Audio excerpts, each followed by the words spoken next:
Hello दोस्तों, एकलव्य अकादमी में आप सबका स्वागत है।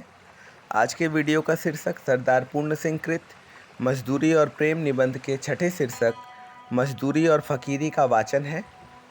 इस शीर्षक के अंतर्गत निबंधकार ने मजदूर और फकीरी को मनुष्य के विकास के लिए परम उपयोगी और परम आवश्यक बताया है। तो चलिए हम इस शीर्षक का वाचन जो है शुरू करते हैं। वाचन कुछ यूँ है। मजदूरी और फकीरी का महत्व थोड़ा नहीं। मजदूरी और फकीरी मनुष्य के विकास के लिए परमावश्यक है। बिना मजदूरी किए फकीरी का उच्च भाव शिथिल हो जाता है। फकीरी भी अपने आसन से गिर जाती है। बुद्धि बासी पड़ जाती है। बासी चीज़ अच्छी नहीं होती। कितने ही उम्र भर बासी बुद्धि और बासी फकीरी में मग्न रहते हैं, परंतु इस तरह मग्न होना किस काम का।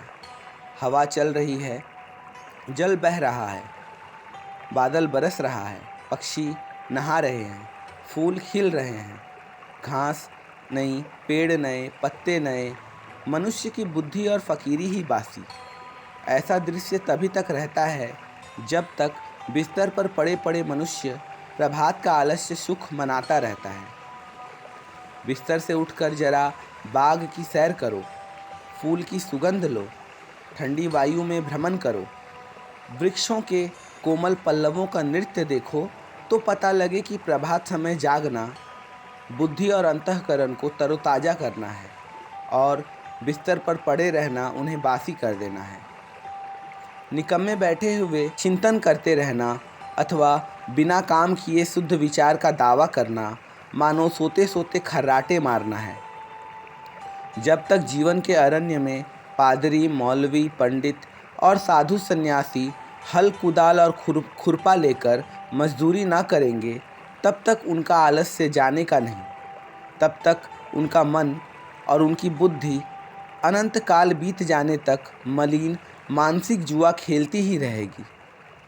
उनका चिंतन बासी, उनका ध्यान बासी, उनकी पुस्तकें बासी, उनका लेख बासी, उनका विश्वास बासी, उनका खुदा भी बासी हो गया है।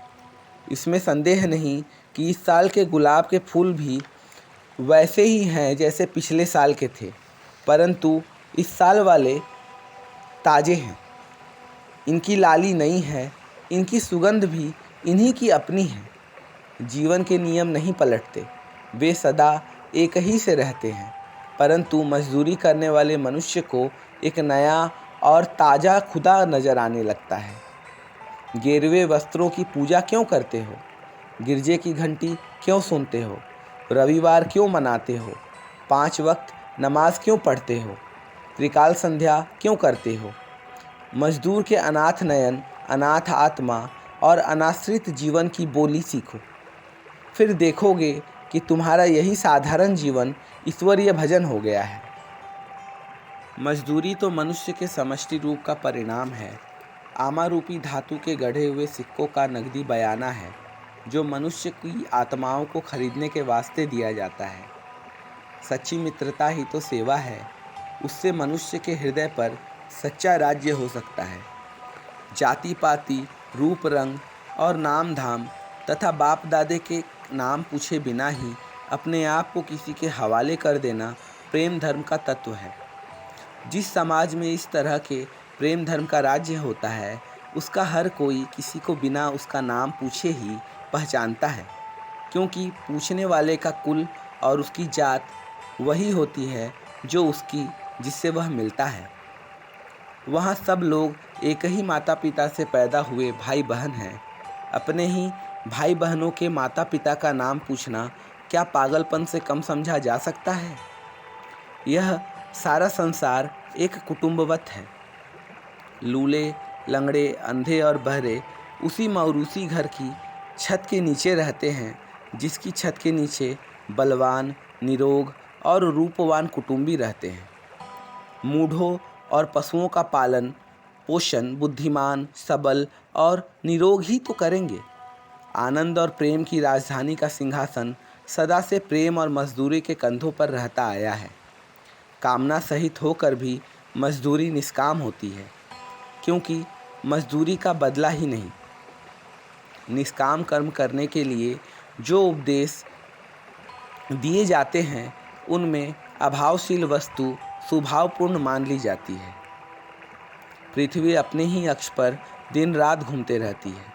यह पृथ्वी का स्वार्थ कहा जा सकता है, परंतु उसका यह घूमना सूर्य के इर्द गिर्द घूमना तो है, और सूर्य के इर्द गिर्द घूमना सूर्यमंडल के साथ आकाश में एक सीधी लकीर पर चलना है। अंत में इसको गोल चक्कर खाना, सदा ही सीधा चलना है। इसमें स्वार्थ का अभाव है।